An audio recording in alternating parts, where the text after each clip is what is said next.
July 12, 1944, U.S. Army 27th Division Field Hospital, Saipan. The humidity inside the canvas tent was thick enough to choke on, smelling of iodine, stale sweat, and the metallic tang of dried blood. Hanako knelt on the hard-packed dirt floor, her body acting as a fragile shield between the looming American figures and the cot behind her. On it lay Emiko, whose breath had become a terrifying, rattling gasp. "Please," Hanako whispered in Japanese, her fingers gripping the edge of the cot so tightly her knuckles turned white. She did not look up at the giants in olive drab. She stared at their boots, caked in the same mud that covered her ruined uniform. A shadow fell over them. It was the tall American medic, the one with the red cross on his helmet that had faded to a dull rust color. He held a glass vial in one hand and a syringe in the other. To Hanako, these were not instruments of healing, but execution. She braced herself to scream, to bite, to do anything to stop them from finishing Emiko off. But the medic didn't strike. He knelt. The heavy thud of his knee hitting the dirt was the only sound in the sudden vacuum of noise. He didn't push Hanako away. Instead, he held out a hand, palm open, empty. "Easy now," he murmured, his voice a low rumble, unintelligible but devoid of the sharp bark of command she expected. This story explores how enemies find humanity in the quietest moments of war. If you enjoy historical stories about shared humanity, please subscribe and comment with your country's flag. Hanako's breath hitched. She watched, paralyzed, as he reached past her, not to harm, but to help. 3 weeks earlier, the Marpy Point Caves. The air at Marpy Point did not smell like the ocean. It smelled of sulfur, unwashed bodies, and the copper tang of sheer terror. Hanako gripped Emiko's wrist with a strength she did not know she possessed, her fingernails digging into the older woman's sun-scorched skin. Around them, the world was ending. The jagged limestone cliffs of northern Saipan were crowded with civilians and soldiers alike, a mass of humanity pressed against the precipice by the advancing American line. "We must go," Hanako rasped, her throat raw from days of smoke inhalation. She pulled, but Emiko was dead weight, her legs buckling under the exhaustion of a week without proper food. "Leave me," Emiko whispered, her eyes unfocused, staring past Hanako at the churning blue water hundreds of feet below. "It is honorable. It is the only way." Overhead, the sky tore open with the roar of aircraft, but they dropped leaflets instead of bombs. Paper squares fluttered down like strange snow, landing on the sharp rocks. Surrender. Food. Water. Safety. The characters were written in perfect Japanese, yet to Hanako, they looked like lies printed in ink. The Imperial officers had warned them that the Americans were monsters who would run over them with tanks. A group of women to their left linked hands. They did not scream. They simply stepped forward, vanishing over the edge into the void. The sound of the waves below swallowed them whole. Hanako's stomach lurched. She looked at Emiko, who was now weeping silently, clutching a Buddhist prayer bead so tight the strings snapped, scattering wooden spheres into the dust. "No," Hanako said, the word feeling foreign on her tongue. "We do not jump." She reached into the pocket of her tattered Marpy trousers and pulled out her grandmother's handkerchief. It was a square of indigo cotton, embroidered with the sashiko pattern of white geometric waves, a symbol of resilience, meant to ward off evil. Now it was just a rag. A shadow emerged from the tall sugar cane behind them. An American soldier. He was colossal, covered in green twill and mud, his face obscured by a helmet covered in netting. He raised his rifle. Hanako froze. This was the moment. The monster had come. Emiko whimpered, curling into a ball at Hanako's feet, but the rifle did not fire. The soldier hesitated. He saw the two women, one young and fierce, one old and broken, huddled against the limestone. He lowered the barrel, just an inch. Hanako's trembling hand raised the indigo cloth. It wasn't white, but she held it high, shaking it frantically against the blinding tropical sun. The sashiko pattern, once a prayer for safety, was now a plea for mercy. "Don't shoot," she mouthed, the English phrase a desperate fragment she had learned in middle school. The soldier motioned with his head, a sharp, jerky movement away from the cliff edge, toward the trucks, toward the cage, toward life. Hanako hauled Emiko up, the older woman sobbing into her shoulder. As they stumbled away from the abyss, Hanako didn't look back at the sea. She looked only at the dusty boots of the enemy, wondering if she had just made a pact with the devil to save a life that was already fading. The holding pen was less a prison and more a corral for livestock. A sprawling patch of red saipan dirt enclosed by rolls of glistening concertina wire. There was no shade. The sun hammered down with a physical weight, baking the mud into a cracked mosaic that scraped against Hanako's knees. She sat cross-legged, creating a meager shadow for Emiko, who lay curled in the dirt. Emiko's skin was dry and hot, like paper left too long near a fire. Every few minutes, a tremor would shake the older woman's frail body, rattling her teeth. "Water," Emiko croaked, her eyes squeezed shut against the glare. Hanako looked around. There was a water lister bag near the gate, a canvas sack dripping condensation that looked like diamonds in the dust. But to get there, she would have to walk past the giants. 3 American guards stood by the entrance, chewing gum with a rhythmic, bovine indifference. They held their rifles loosely, barrels pointing at the ground, but their eyes roamed over the sea of prisoners. To Hanako, they looked like statues carved from meat and indifference. She had been told they were barbarians who would torture prisoners for sport. One of the guards, a young man with hair the color of straw, caught Hanako's stare. He didn't shout. Instead, he reached into his cargo pocket and pulled out a small rectangular object wrapped in silver foil. He tossed it through the wire. It landed in the dust, inches from Hanako's foot. The silver wrapper glinted maliciously. A chocolate bar. Hanako had seen pictures of them in magazines before the war, back when such luxuries existed. Now it looked like a trap. Poison, the voice of her commanding officer, echoed in her memory. They will offer you sweets to rot your insides. A child nearby lunged for it, but Hanako slapped the small hand away, her eyes wild. "Don't touch it," she hissed. "It is a trick." She kicked the silver bar away, burying it partially in the red dust. The guard outside watched her, his chewing slowing for a moment, a frown creasing his forehead. He shrugged, turning back to his comrades. The casualness of the gesture terrified her more than anger would have. It implied that her life, her defiance, meant absolutely nothing to him. Suddenly, Emiko gasped, her back arching in a violent spasm. Then she went limp, her head lolling onto Hanako's lap. "Emiko-san!" Hanako shook her, but the older woman's eyes were rolled back, showing only the whites. The shouting started before Hanako could scream for help. 2 guards were unlocking the gate, marching into the pen. The crowd of prisoners parted like water, terrified of contact. Hanako threw her body over Emiko, shielding her friend from the blows she was sure were coming. But there were no blows. A shadow fell over them. A large hand gripped Hanako's shoulder, not to strike, but to pull her firmly aside. The straw-haired soldier knelt, touching 2 fingers to Emiko's neck. He shouted something over his shoulder. "Medic!" or "Move it!" Words that sounded like jagged rocks. Hanako scrambled to grab Emiko's hand, but they were already lifting her. They weren't executing her. They were taking her away. Panic, cold and sharp, flooded Hanako's chest. Separation meant death.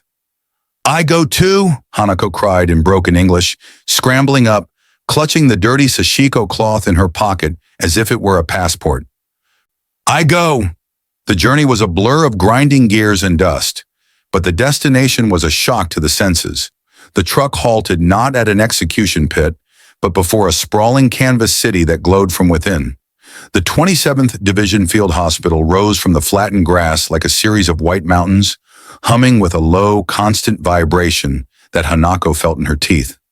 It was the sound of American electricity, a generator throbbing somewhere in the dark, powering a world she did not understand.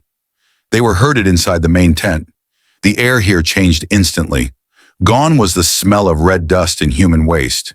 In its place was the sharp chemical sting of phenol and rubbing alcohol. It was a sterile scent, cold and aggressive. To Hanako, it smelled like a laboratory. Her stomach tightened. They cleaned the specimens before they cut them, she thought, her eyes darting to the metal trays lined with silver instruments that gleamed under the hanging bulbs. An American orderly, wearing a white apron over his fatigues, pointed a gloved finger toward a curtained area. "Wash," he barked, pantomiming the motion of scrubbing. The process was efficient and humiliating. Hanako and the few other women were ordered to strip. Her uniform, the Marpy trousers that had been her skin through the mud of the caves and the heat of the stockade, was tossed into a pile to be burned. It felt as though they were peeling off her armor. Panic flared. Without her clothes, she was just a body. She was nothing. As she undressed, her hand brushed the pocket of her trousers. With a sleight of hand born of desperation, she palmed the indigo sashiko handkerchief. While the orderly turned to grab a canister of delousing powder, Hanako pressed the damp folded cloth against her palm and slid it into the waistband of the oversized cotton pajamas they had thrown at her. The rough fabric of the pajama bottoms held it tight against her hip. It was a small, hard lump, but it was the only piece of Japan she had left. They were dusted with white powder that made them look like ghosts, then led into the ward. It was a cavernous space filled with rows of canvas cots. The sheer abundance of it was dizzying. Every bed had a sheet. Every sheet was white. She found Emiko 3 rows down. The older woman was already in a cot, her body looking impossibly small beneath the wool blanket. An IV line, a glass bottle suspended from a metal stand, dripped clear fluid into a vein in her arm. Hanako rushed to the bedside, falling to her knees. She expected to see restraints, but Emiko's hands were free, resting on the clean sheet. "Emiko-san," she whispered, touching the woman's forehead. It was still burning, but the layer of grime had been wiped away. Emiko did not wake. She breathed in shallow, rattling gasps. Hanako sat back on her heels, pulling the oversized pajama shirt tighter around herself. The electric lights overhead buzzed like trapped insects.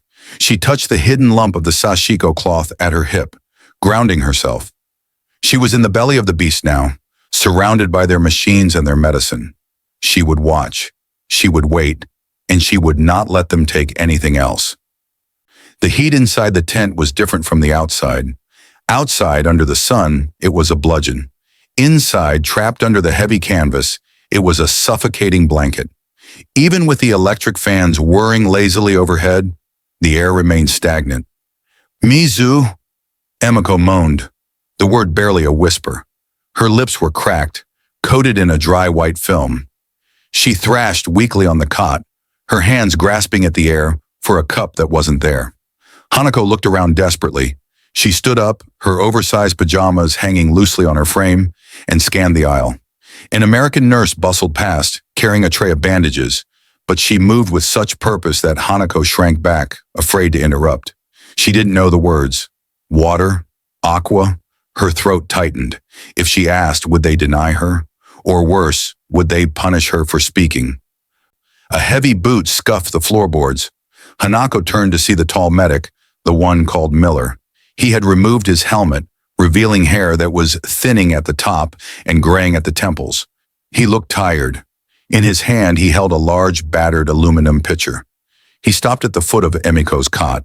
Hanako instinctively stepped between him and her friend, shielding Emiko with her body. Miller didn't scowl. He didn't shout. He simply held up a tin cup and tilted the pitcher.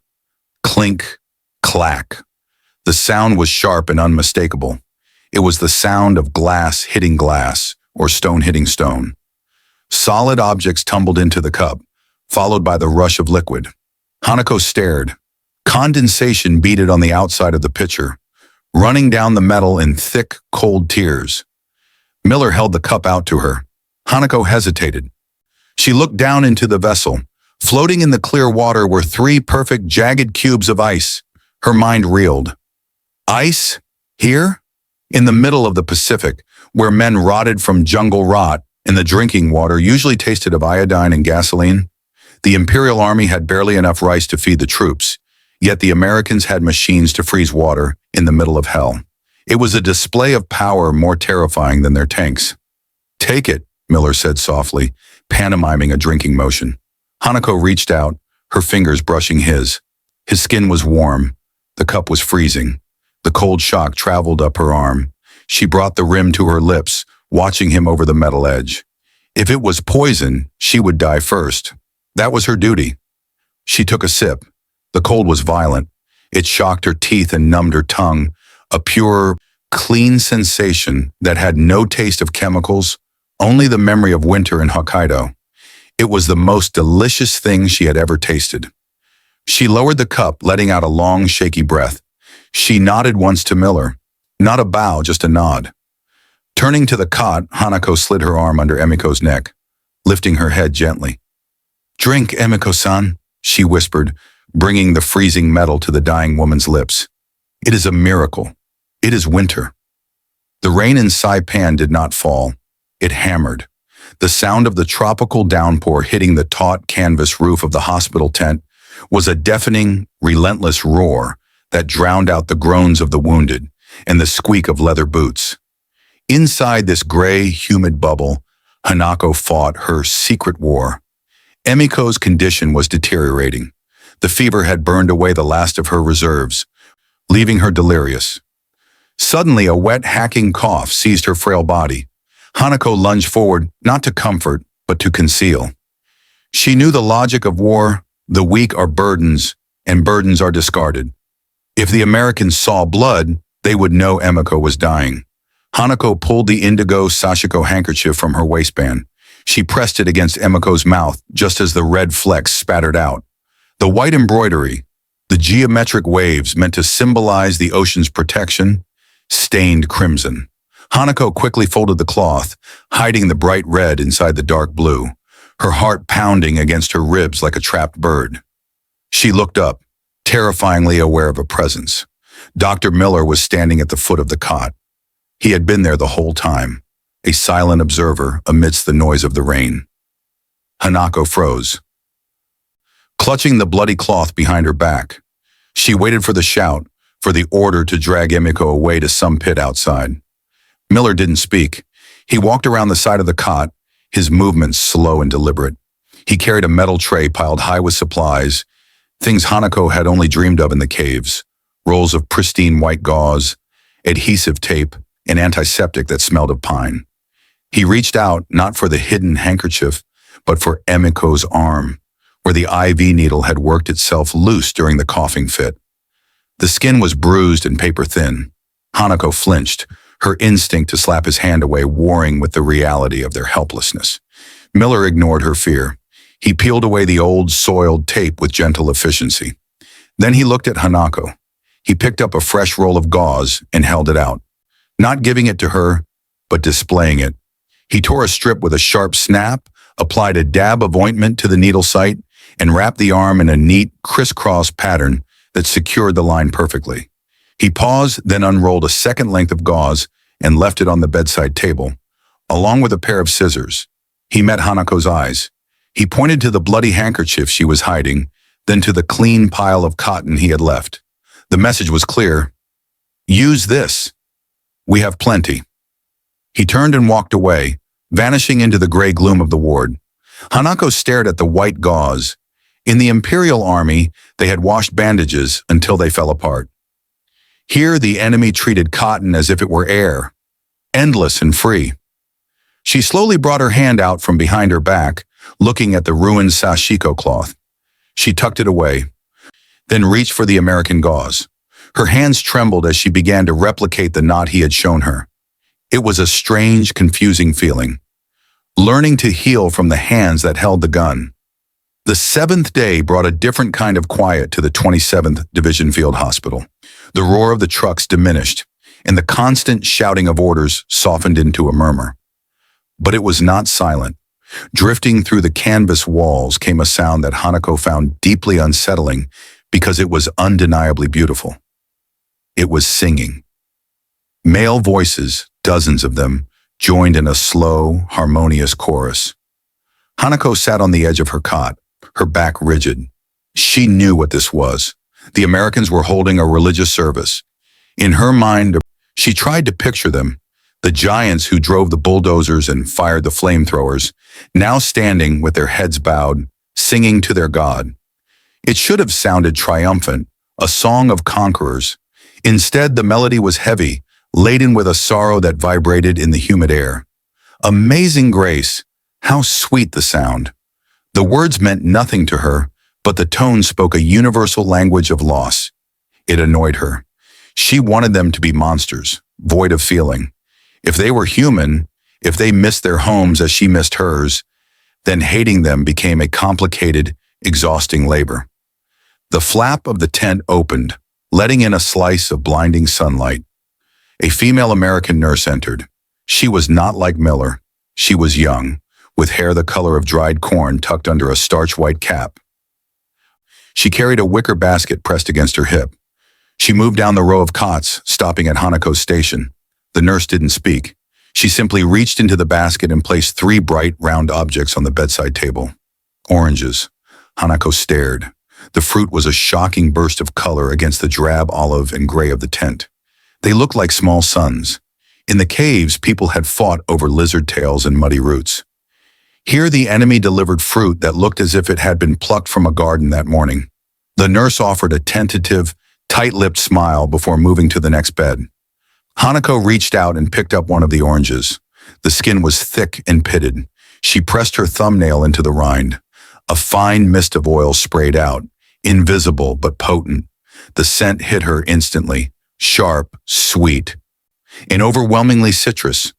It cut through the smell of iodine and sickness, transporting her back to the winter festivals in her village, to the warmth of the kotatsu table and the sound of her mother's laughter. Beside her, Emiko stirred. The smell had reached her too. "Mikan," Emiko whispered, her eyes fluttering open. It was the word for mandarin, the fruit of home. Hanako peeled the fruit, her fingers sticky with juice. She separated a segment, removing the white pith with meticulous care, and held it to Emiko's lips. But the older woman turned her head away weakly. She could not eat. Her body had forgotten how to process food. "Just the smell, then," Hanako murmured. She took the peel, bruising it to release more of the oil, and held it under Emiko's nose. Emiko inhaled deeply, a look of profound peace settling over her gaunt features. The lines of pain around her eyes smoothed out. Outside, the hymn swelled to a crescendo, the voices rising in a plea for redemption. Inside, Hanako sat with the orange peel in her hand, breathing in the scent of a home that felt 1,000,000 miles away, listening to the loneliness of the men who had destroyed it. The slide toward death was not a dramatic fall, but a slow, grinding erosion. By Tuesday, Emiko had ceased to be a soldier or a prisoner. She was simply a vessel of pain. The malaria had entrenched itself deep within her organs, turning her skin the color of old parchment and her eyes a terrifying jaundice yellow. Hanako sat by the cot, her own exhaustion a heavy stone in her chest. She held a cup of water, trying to coax a few drops past Emiko's cracked lips. But the older woman clamped her jaw shut with the last reserves of her strength. "No more," Emiko rasped, the sound like dry leaves skittering on pavement. "Let me go. It is enough." "It is not enough," Hanako whispered fiercely, wiping the sweat from Emiko's brow with the damp sashiko cloth. "You must fight. The war is not over for us."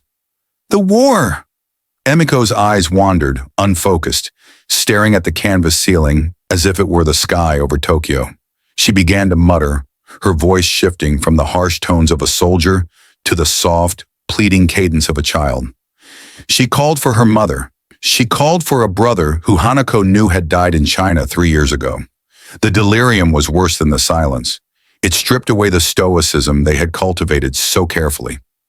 Emiko began to thrash, her limbs jerking in spasms that rattled the metal frame of the cot. The other women in the ward turned away, unable to watch the indignity of it. Hanako felt a surge of helplessness that tasted like bile. The American pills, the quinine that might have saved her a week ago, were useless now. Emiko couldn't swallow them, and even if she could, her body was too far gone to absorb them. Pain seized Emiko then, a convulsion that arched her back and tore a low, guttural scream from her throat. It was a sound of pure animal suffering, devoid of politics or honor. Hanako could not bear it. Her pride, the iron rod that had held her upright since the cliffs of Marpy Point, finally snapped. She stood up, her chair scraping loudly against the floorboards. She looked for the tall figure in the white apron. She saw him at the far end of the ward, checking a chart. "Doctor!" Hanako cried out. It was the first time she had raised her voice in the ward. "Dr. Miller!" He turned, surprised by the use of his name. He saw the panic in her posture. the way her hands hovered uselessly over her thrashing friend. He didn't hesitate. He grabbed a small metal tray and strode down the aisle, his long legs eating up the distance. When he arrived, he looked at Emiko, then at Hanako. He didn't check for a pulse. He knew what he was seeing. He set the tray down on the bedside table. On it sat a glass vial of clear liquid and a syringe. Morphine. Hanako knew what it was. It was not a cure. It was an end. She looked at Miller, her eyes filling with hot tears. She wanted to beg him to save her, but she knew he couldn't, so she begged for the only thing left. "Please," she whispered, stepping back to give him room, effectively surrendering her friend to the enemy's mercy. "Make it stop." Miller nodded solemnly. He picked up the syringe and drew the liquid, checking the needle against the light. The air in the tent seemed to vanish, sucking all sound into the vacuum of the coming moment. The scene was exactly as it had been in Hanako's nightmares, yet entirely different. The humidity inside the canvas tent was thick enough to choke on, smelling of iodine and the metallic tang of impending death. Hanako knelt on the hard-packed dirt floor, her hand gripping the edge of the cot, her knuckles white. She watched the needle. In the propaganda posters back home, American needles were filled with venom. But as Miller depressed the plunger, sliding the clear fluid into Emiko's withered arm, there was no violence in his motion. "Easy now," Miller murmured again, the same words he had used when he first approached them weeks ago. His voice was a low rumble, vibrating in the small space between them. Hanako held her breath. She watched Emiko's face, expecting a final convulsion. Instead, the miracle happened. The deep furrows of agony etched into Emiko's forehead began to smooth out, as if an invisible hand were ironing away the pain. The rigid tension in her jaw slackened. The awful, guttural gasping that had filled the tent for hours softened into a rhythmic, shallow rhythm. The drug was doing its work. It was severing the connection between the body and the suffering. Hanako leaned in close, bringing her face inches from her friend's ear. "It is okay," she whispered in Japanese, her voice trembling. "You can sleep now. The war is over for you. Go home." Emiko's eyes, which had been darting wildly in delirium, drifted shut. Her breathing slowed. In, out, in, out. The pauses between the breaths grew longer, stretching the seconds into eternity. Hanako counted them. 1, 2, 3. A breath. 1, 2, 3, 4. A breath. Outside, a jeep backfired, a sharp crack that sounded like a gunshot. But Emiko did not flinch. She was drifting away from Saipan, away from the barbed wire and the shame of surrender. Then there was a sigh. It was soft, like the sound of wind passing through dry reeds. And then, nothing. Hanako waited. She counted to 10, then to 20. The chest beneath the wool blanket did not rise. The silence that followed was louder than the artillery barrages at Marpy Point. It was a vacuum that sucked the air out of the room. Emiko's hand, which had been clutching the edge of the blanket, went slack. It slid off the mattress, dangling limp over the side of the cot. As it fell, her fingers uncurled, releasing the object she had been holding. The indigo sashiko handkerchief, stained with the memory of her blood and the sweat of her fear, fluttered down and landed softly on the dirt floor near Miller's boot. Hanako stared at the cloth. The connection was broken. The anchor was gone. She did not scream. She did not wail. She simply froze, turning to stone, paralyzed by the terrifying finality of it. She looked up at Miller, her eyes dry and wide, waiting for him to bark an order, to call for a stretcher team to drag the garbage away. She braced herself for the disrespect that surely must follow the death of an enemy prisoner. The silence in the ward was not empty. It was heavy, pressing down on the canvas roof like a physical weight. Hanako remained frozen by the bedside, her gaze fixed on Miller. She waited for the callousness. She waited for him to check his watch, scribble a time of death, and wave a dismissive hand to the guards to drag the body out. That was how one treated the enemy. That was war. Miller did not check his watch. Instead, he reached out with his large hands, hands that were rough, scarred, and stained with the yellow tint of iodine. Hanako flinched, her body tensing to intercept a blow. But Miller's hand didn't strike. It hovered for a moment over Emiko's face, then descended with heartbreaking slowness. With the pad of his thumb, he gently brushed Emiko's eyelids, closing them over the glassy stare of death. "Rest now," he whispered. Then, he did something that stopped Hanako's heart. He reached up and unbuckled his helmet. He pulled the heavy steel pot from his head and tucked it under his arm, standing exposed and solemn. It was a gesture of respect reserved for comrades, for humans, not for prisoners. He turned to the two MPs standing by the entrance. He didn't bark an order. He simply nodded. The guards approached. They were young men, barely 20, with rifles slung over their shoulders. Hanako cowered slightly, moving to block Emiko's body, terrified they would grab her friend by the ankles. But the soldiers stopped. One of them unslung his rifle and leaned it against a tent pole. They moved to opposite ends of the cot. "Ready on 3, one whispered. They bent down. They did not drag. They did not pull. They lifted. They raised Emiko's body with a strange, clumsy reverence, ensuring her head did not loll back. Miller stepped forward with a pristine white sheet, not a gray wool blanket, but a clean white linen sheet, and draped it over the small, frail form, tucking the edges in as if she were a sleeping child. The entire ward fell silent. The background hum of the generator seemed to fade. Every pair of eyes, Japanese and American, was fixed on the procession. For Hanako, the sight of her friend, a soldier of the Empire, being carried with such dignity by the monsters was too much to comprehend. The logic of her hatred could not sustain it. The tension that had held her spine straight for 3 weeks shattered. A sound broke the silence. It started as a low gasp, then a choke. Hanako buried her face in her hands and sobbed. It was a raw, ugly sound, tearing from her throat. Behind her, the other Japanese women, who had watched the scene with held breath, began to weep. They didn't cry for the defeat of Japan. They didn't cry for their lost homes. They cried because they had expected cruelty and had been disarmed by kindness. The sound of their sobbing filled the tent, a collective release of grief that transcended the barbed wire outside. Miller watched them go, standing at attention as the stretcher passed, his helmet still tucked under his arm, while Hanako wept on the floor, the enemy's mercy breaking her heart more than their guns ever could. Morning came to Saipan not with a roar, but with a golden, dusty silence. The cot where Emiko had spent her final weeks was stripped bare. The white sheets were gone, the IV stand rolled away. All that remained was the metal frame and the imprint of a body on the canvas mattress, a ghost of the life that had occupied it. Hanako stood by the empty bed. She felt light, untethered, as if gravity had lost its hold on her. The terror that had defined her existence since the cliffs of Marpy Point, the fear of torture, of rape, of death, had evaporated. It had been replaced by a hollow, quiet grief, but also something else, a strange, unsettling peace. She began to gather her own meager possessions. There wasn't much: a comb, a toothbrush the Americans had given her. She folded her hospital pajamas neatly. Footsteps approached. They were heavy, familiar boots.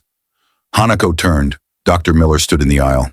He looked different in the daylight, less like a shadow and more like a man who hadn't slept. His eyes were red-rimmed. In his hand, he held something blue. He extended his arm. It was the Sashiko handkerchief. Hanako stared at it. The last time she had seen it, it had been crumpled on the dirt floor, stained with Emiko's blood and the grime of the caves. Now it was clean. The indigo fabric was dark and rich, and the white geometric waves, the pattern of resilience, shone brightly. He had washed it. He had taken the time, amidst the chaos of a field hospital, to scrub the blood of an enemy from a scrap of cloth. "Yours," Miller said. It was a statement, not a question. He placed it in her hand. On top of the folded cloth, he set a silver-wrapped bar, a Hershey's chocolate bar. Hanako looked at the silver foil. 3 weeks ago, in the stockade, she had kicked a bar just like this into the dust, convinced it was poison. Now, she felt the weight of it in her palm. It was heavy with calorie-dense promise. It was soft power, wrapped in foil. She looked up at Miller. The language barrier still stood between them. He spoke of baseball and apple pie, she of tea ceremonies and obligation. But the wall of hatred was gone. It had been dismantled, Not by artillery, but by a cup of ice water and a closed pair of eyes. Hanako stepped back. She placed her feet together, straightened her spine, and slowly, deliberately bent at the waist. It was not the cowering crouch of a prisoner. It was a rei, a formal, deep bow of gratitude and respect. Miller didn't move. He let her finish the gesture. When she straightened up, he offered a tired, genuine salute. Hanako tucked the clean sashiko cloth into her pocket, next to her heart. She peeled back the corner of the silver foil and took a small bite of the chocolate. It was sweet, rich, and tasted of life. Turning away from the empty cot, she walked toward the tent flap. She pushed it aside and stepped out of the white gloom. The tropical sun of Saipan hit her face, blinding and warm. The war was still raging, the fences were still up, but as Hanako breathed in the salt air, she knew she would survive. She was no longer fighting to die, she was living to remember.